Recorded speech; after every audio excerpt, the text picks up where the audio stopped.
Program akuisisi pesawat AEW-NC tercatat sebagai salah satu kegiatan yang tercantum dalam Blue Book 2020-2024 yang terkena veto Presiden Joko Widodo. Veto yang dilakukan oleh Presiden yang pernah secara sesumbar menjanjikan pertumbuhan ekonomi Indonesia akan meroket 7% merupakan bagian dari pemotongan alokasi pinjaman luar negeri atau PLN bagi Kementerian Pertahanan dari 34,4 miliar US dollar menjadi 25 miliar US dollar. Akibat veto, program senilai 800 juta US dollar gagal dijalankan dan membuat kementerian yang dipimpin oleh Prabowo Subianto gigit jari. TNI Angkatan Udara pun sebagai calon pengguna pesawat tersebut harus bersabar agar sejajar dengan RAAF dan RSAF.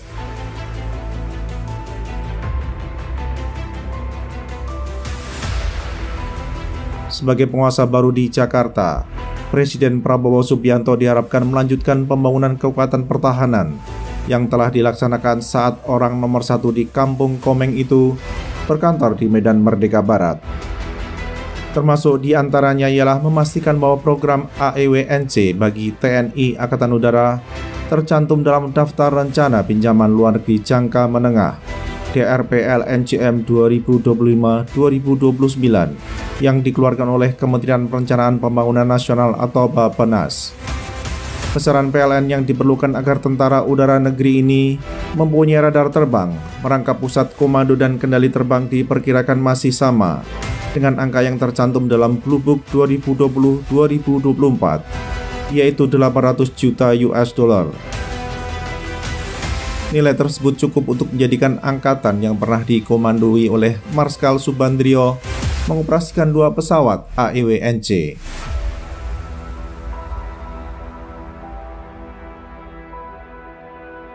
Dalam hal pesawat AEW-NC, hanya sedikit firma di dunia yang terbukti mampu mengintegrasikan beragam peralatan elektronika menjadi suatu sistem yang andal pada platform pesawat terbang sayap tetap. Selain itu, cuma ada segelintir syarikat yang berjaya di pasar internasional dalam urusan perniagaan pesawat AEW-NC. Misalnya ialah Northrop Grumman, yang peralatan elektronika buatannya diadopsi pada platform produksi Boeing. Memang banyak perusahaan yang ingin menjadi jagoan dalam meracik peralatan elektronika menjadi sistem AEW-NC, walakin ada jurang antara aspirasi dan kenyataan.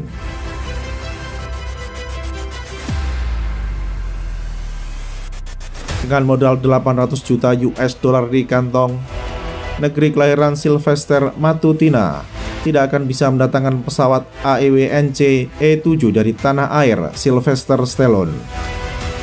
Penyebab utamanya ialah harga wahana terbang karya Boeing itu rata-rata di atas 1 miliar US dollar.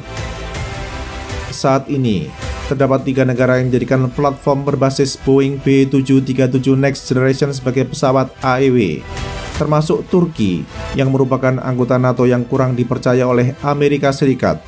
Negara-negara pemakai pesawat pancar gas bermesin ganda keluaran CFM Internasional sejauh ini adalah anggota NATO atau sekutu padesam non-NATO.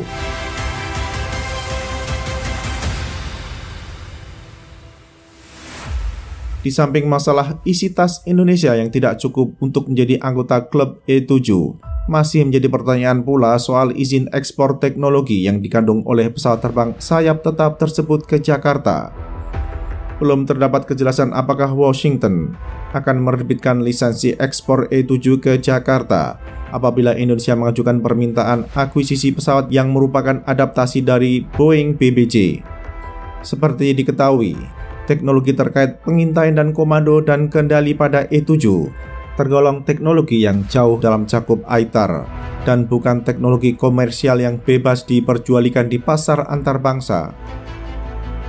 Kampung Mamat Al-Katiri yang menganut kebijakan luar negeri bebas dan aktif menjadikan Paman Sam pikir-pikir guna memberikan akses terhadap beragam teknologi maju.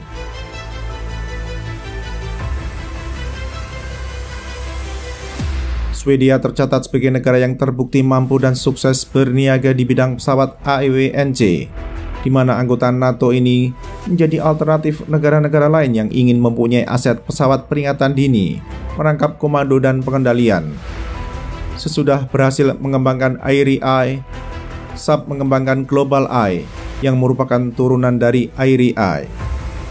Sejumlah negara di jagat ini mempercayakan pesawat AEW-NC menggunakan Airy Eye mereka yang memakai platform turboprop Saab 340 dan Saab 2000.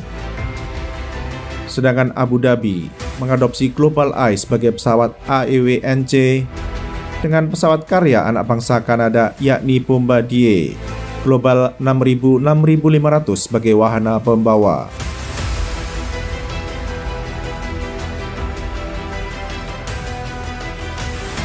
Jakarta dapat menjadi anggota perkumpulan Global Eye meskipun hanya bermodalkan 800 juta US dollar di kantong, di mana 2 unit pesawat AEW-NC bisa memakai logo segi 5 merah putih. Secara politik, tidak ada halangan bagi Indonesia untuk menjadi operator Global Eye sebab Stockholm tidak memiliki isu yang menggantung dengan Jakarta. Kini tinggal apakah Indonesia ingin menjadi anggota klub elit Global Eye atau tidak, di mana tingkat eksklusivitas perhimpunan ini tidak kalah dengan jemaah E7. Persoalan yang dihadapi oleh Indonesia untuk mengimpor Global Eye ialah persoalan teknis seperti isu alih teknologi, selain isu kepatuhan dalam kegiatan niaga di bidang pertahanan.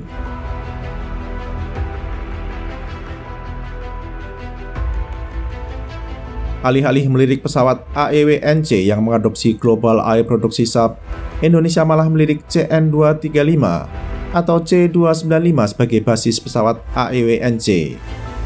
Tidak cukup sampai di situ, Jakarta menghendaki pula agar Havelsan menjadi kontraktor bagi CN-235 AEW-NC atau C-295 AEW-NC. Boleh jadi pilihan yang dijatuhkan kepada firma asal Turki itu tidak didasarkan pada pertimbangan teknis dan bisnis, tetapi didasarkan pada pertimbangan lain yang menafikan urusan keahlian dan niaga. Terdapat beberapa alasan mengapa lirikan pada CN-235 atau C-295 dan Havelsan akan merugikan Indonesia sendiri dan menguntungkan pundi-pundi Turki.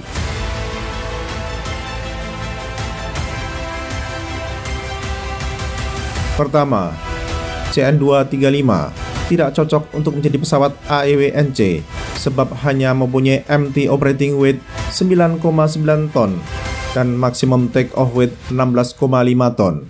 Sehingga apabila ditambah beban peralatan elektronika, termasuk radar yang dipasang bagian atas fuselage, maka akan mengurangi endurance dan range. Berat peralatan elektronika agar berstatus AEW-NC akan menambah berat kosong CN-235. Sementara nilai payload harus memperhatikan maksimum take-off weight pesawat itu sendiri. Secara sederhana, angka payload akan didapatkan setelah nilai maksimum take-off weight dikurangi dengan nilai berat kosong pesawat, di mana payload terbagi atas berat bahan bakar, berat awak pesawat, berat penumpang, serta perlengkapan lain yang dimuat di pesawat seperti koper dan lain sebagainya.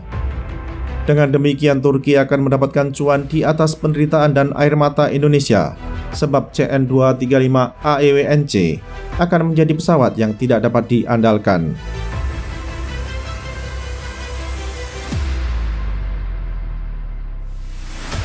Kedua, C-295 belum pernah disertifikasi menjadi pesawat AEW-NC walaupun pada 2011 Airbus mencoba mengembangkan varian AEW-NC bersama dengan Israel Aerospace Industries.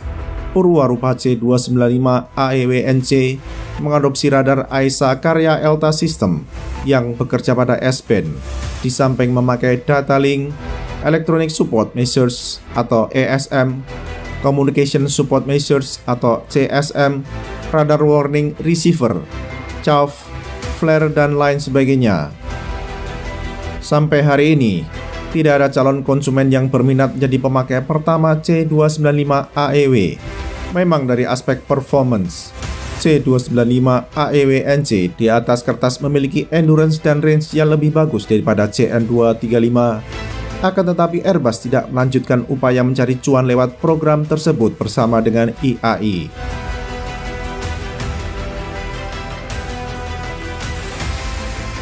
Ketiga, biaya pengembangan. Baik CN-235 AEW-NC maupun C-295 AEW-NC menurut kalkulasi akan memerlukan nilai program di atas 1 miliar US dollar. Sebab Indonesia harus pula membayar biaya pengembangan kepada Havelsan. Sudah pasti hal demikian akan membuat Turki bahagia.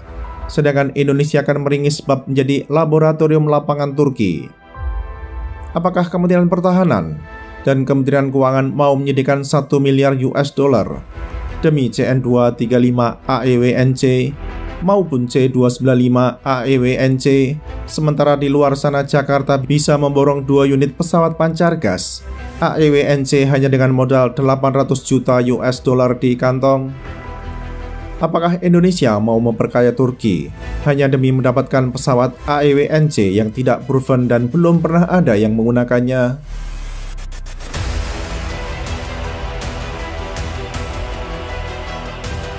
Keempat, lisensi ekspor. Sudah menjadi pengetahuan umum bahwa Havelsan hanya salah satu subkontraktor dalam program pesawat E-7 Turki, sementara kontraktor utama tetap Boeing. Kecil kemungkinan semua peralatan elektronika pada pesawat CN-235 AEWNC ataupun C-295 AEWNC ialah karya anak bangsa Turki, malah peralatan utama di pesawat itu keluaran negara lain. Havelsan diduga kuat akan berbelanja ke Israel untuk beragam peralatan elektronika, sebagaimana saat Airbus membangun prototipe C-295 AEWNC. Pertanyaannya adalah apakah Israel akan menerbitkan lisensi ekspor peralatan elektronika seperti radar AESA kepada Indonesia?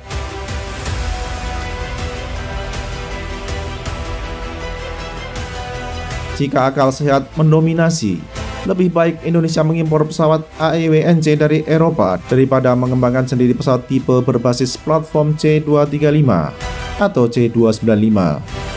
Biaya pengembangan sendiri pesawat AEWNC akan menguras isi tas Jakarta, sementara produk yang didapatkan kualitasnya sangat jelas akan inferior. Namun masih menjadi pertanyaan, apakah akal sehat akan memandu program AEWNC Indonesia ke depan atau tidak?